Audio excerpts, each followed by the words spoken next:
In 1920, my great-grandfather S. Gadapalli Rao, a proud Indian and a practicing Hindu, named his newborn son Jesus. 2 years later, he called his younger son Shah Jahan.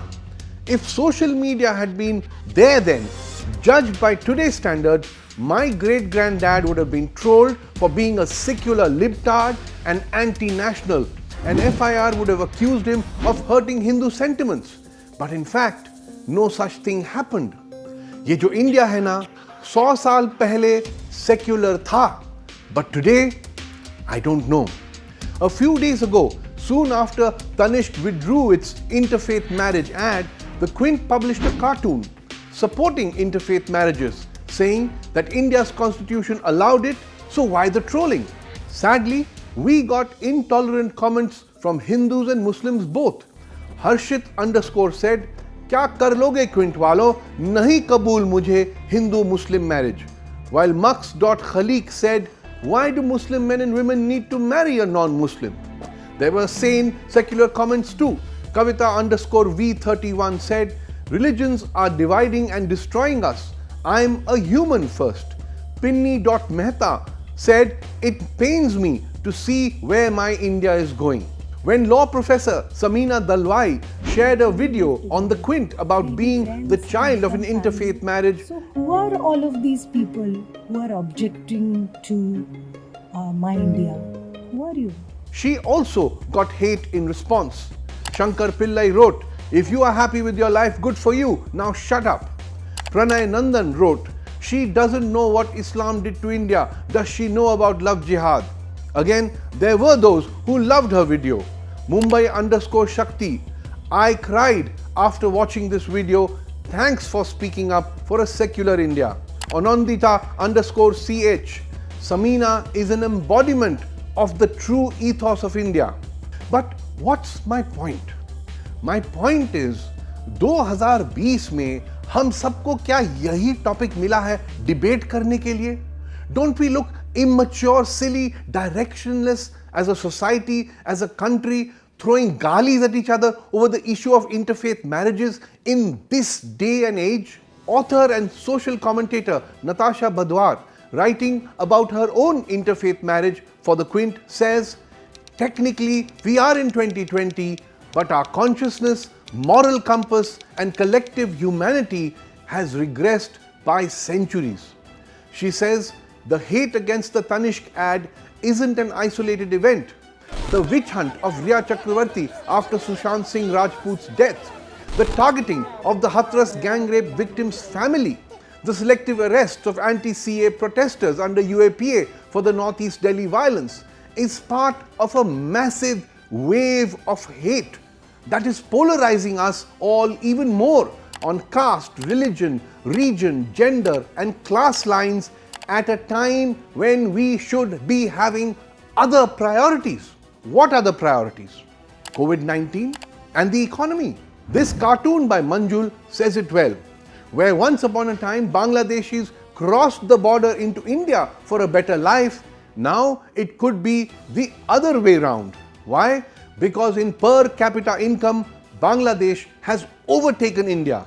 The average Bangladeshi now earns $1,888, more than the average Indian.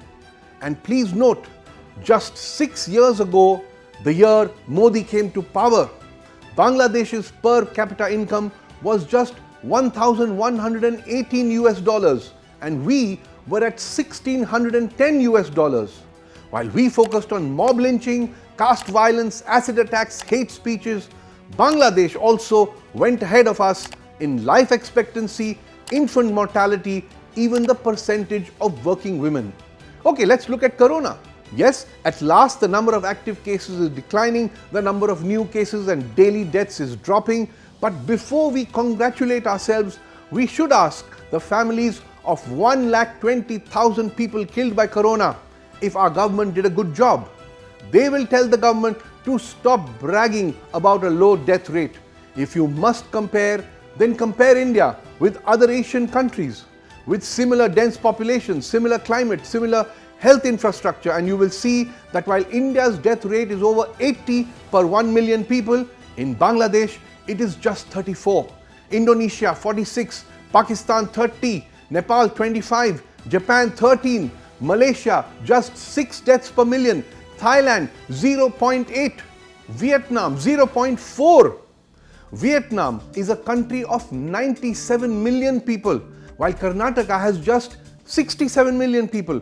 But Karnataka has over 10,500 people dead, while Vietnam has had only 35 COVID deaths. Only 35 people have died of COVID in Vietnam in 8 months, while in India, 35 people died due to COVID every 60 minutes. Let's also look at what the IMF has to say about India's economy compared to its Asian neighbors. While India's economy is shrinking right now, Bangladesh is set to grow this year at 3.8%. Vietnam will grow at 1.6%.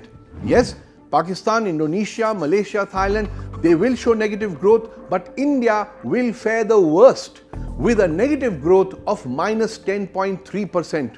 And yet, we stay obsessed with interfaith marriages, we stay obsessed with love jihad. Arey bhai, look around a bit. A half Jamaican, half Tamil lady is on the verge of becoming the Vice President of the USA. England's senior most ministers are both Indians.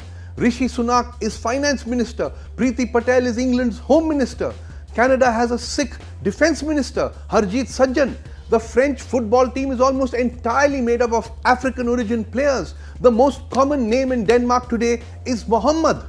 The world is embracing multi-ethnicity and cross-culturalism, while ye jo India hai na, we seem to be stuck in some lost century, embracing hate, moving in totally the wrong direction.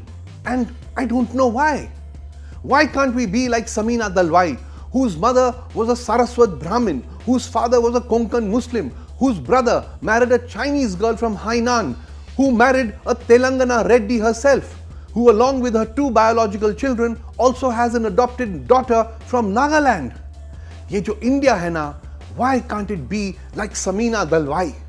Wouldn't such a colorful, diverse India be a far happier place to live in?